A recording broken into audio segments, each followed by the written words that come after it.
Iniciando meus análises, falar comigo, Eduardo, vou analisar as principais notícias do Flamengo nos principais sites do Brasil. Vou utilizar o portal GE para fazer análise sobre o nosso Flamengo. Vamos à primeira notícia. Flamengo ultrapassa 90 milhões em gasto em contratação com BAP. O clube também soma 595 milhões em venda de jogadores. Eu acho que está no balanço bem razoável. 900 milhões e 600, vou arredondar para 600 milhões, adventos de 300 milhões, o Flamengo gastou a mais, sem contar patrocínio, sócio-torcedor, público.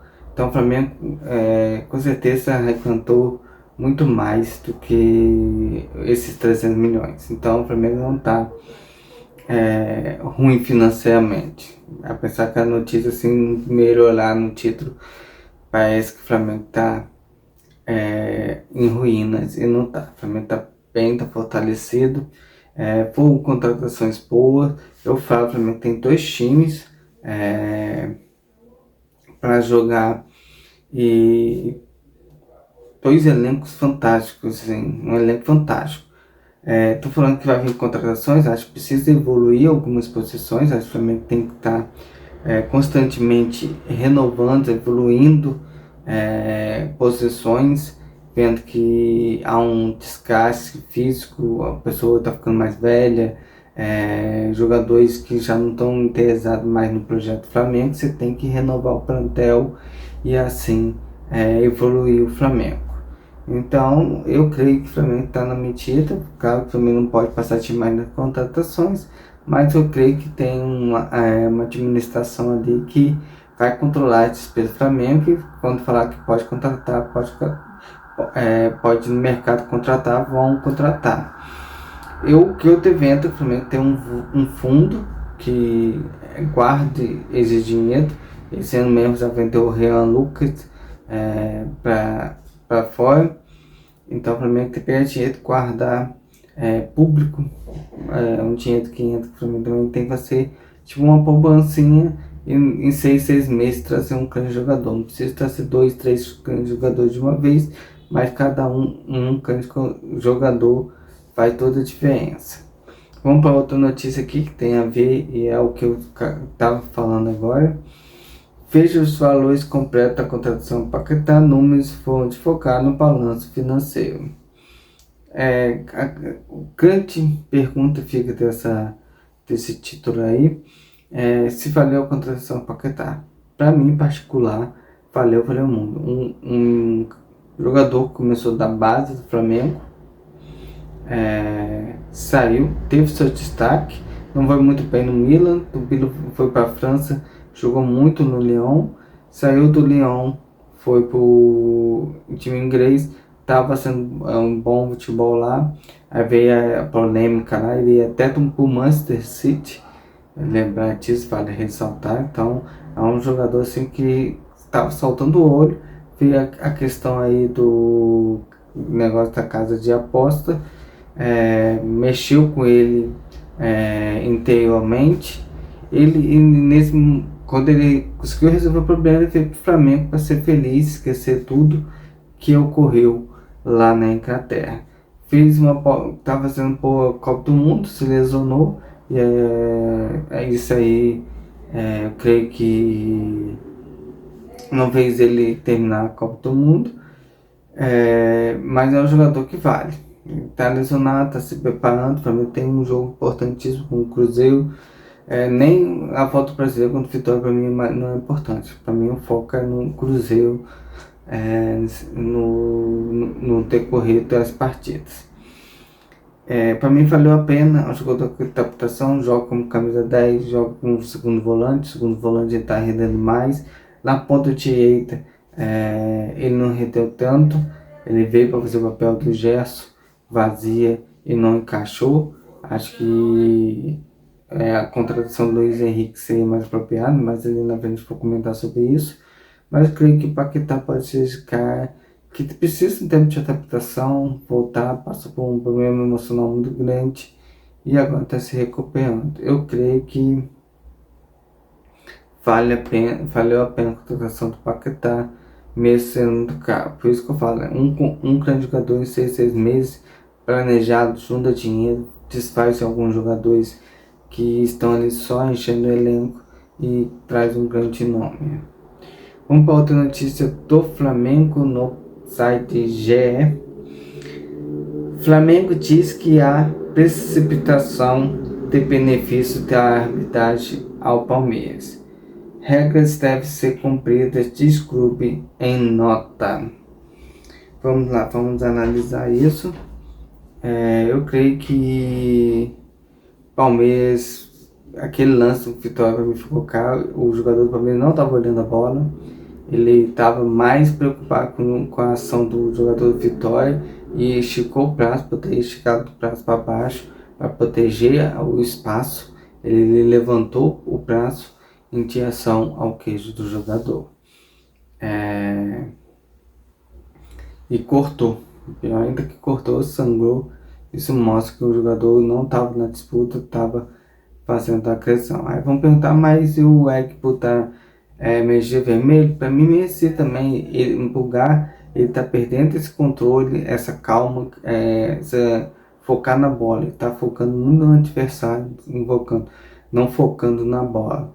No jogo de São Paulo ele tem um carrinho sensacional na linha de fundo, só na bola. Ali para mim, esse que é o futebol dele. Quando ele foca na bola, não tenta agredir o adversário. Mas algumas coisas a gente tem que rever e pensar. Se o jogador é mais alto, o outro é mais baixo, a proteção do jogador, com certeza o braço, o antebraço vai pegar no rosto do jogador que é mais baixo e o outro mais alto. Isso é uma lógica do futebol, da vida, né? O cara mais alto, o outro mais baixo, parte na cintura. Se o cara abrir um pouquinho para o braço, com certeza vai atingir o rosto. Outra coisa é que o jogador do Palmeiras fez, levantou o cotovelo, poderia muito bem protegido na linha de baixo, levantou o braço para acertar o rosto do jogador. Para mim é vermelho.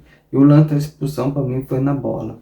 Não pode dizer, mas pegou, foi ter corrido a jogar. Os dois jogadores estavam na disputa, foi um carrinho lateral, onde ele pisou a bola, bateu na bola e no deslizar tocou no jogador.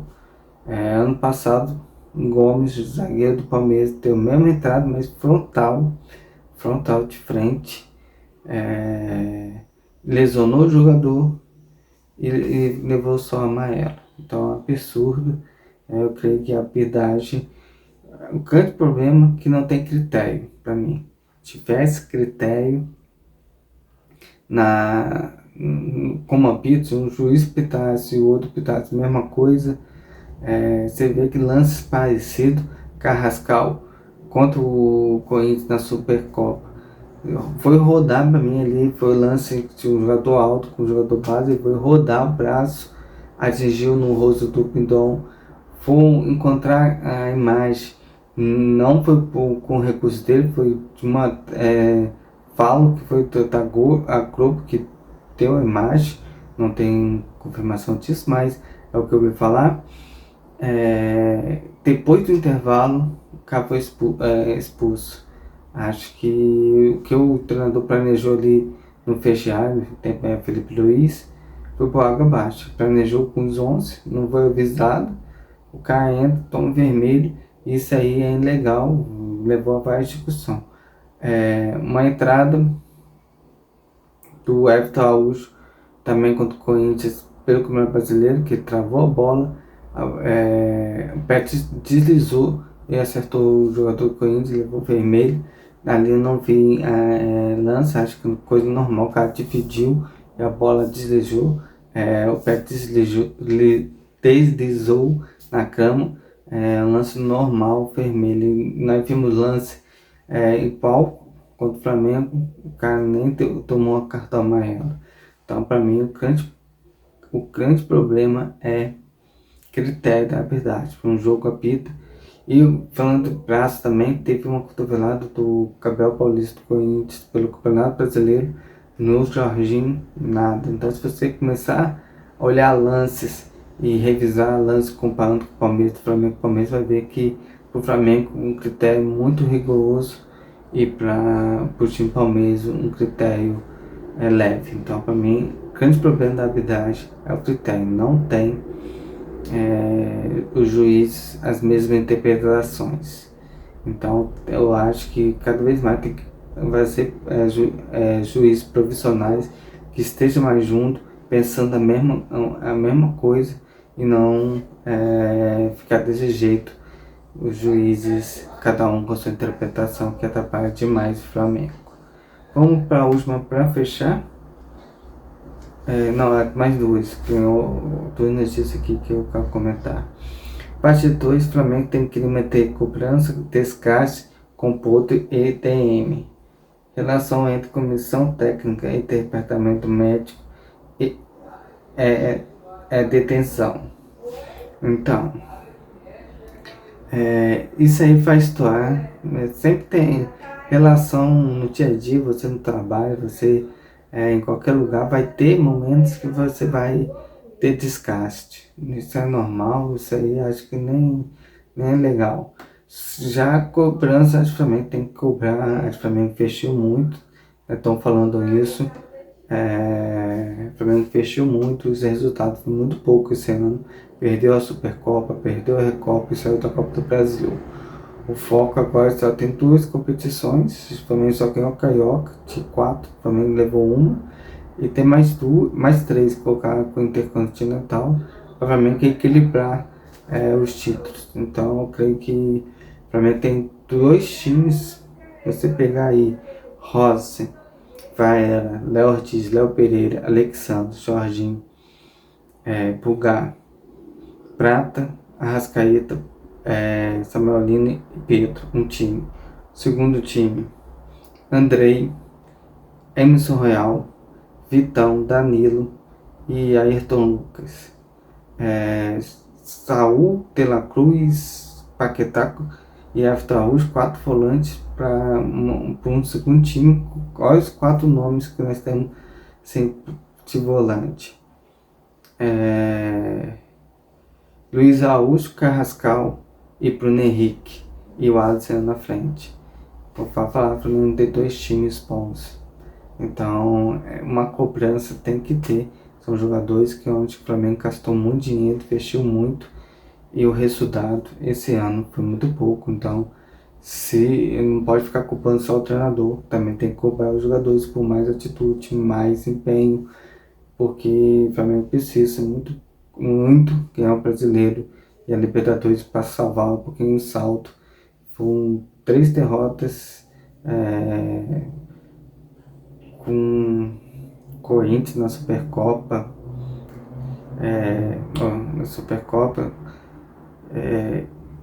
Muito título onde o Flamengo perdeu esse ano, que foi de bobeira. Um jogo muito apático, no Flamengo pouca entrega, pouco resultado. E a última para fechar, entendo como a negociação de Almada influencia no interesse do Flamengo em Luiz Henrique. O clube monitora a situação do atacante dos demite. Então, para mim, se pudesse escolher um dos dois, eu focaria no Luiz Henrique. Tem Saraiva do Manchester City, que é banco lá. O Ryan mesmo, que fez uma boa Copa do Mundo. Tem jogadores ali pro lado esquerdo. O Rafinha do Barcelona também, se tiver interesse, se ele quiser vir, também tem um nome que me agrada aí. Tem grande nome ali pelo lado direito, que o Flamengo precisa de um jogador de um nível um pouquinho mais alto. Não que o Prato e o Luiz Araújo seja ruim, mas eu creio que ali pode aumentar o nível um pouquinho mais, dar mais qualidade. É uma posição que depois do Everton Ribeiro ficou vazio.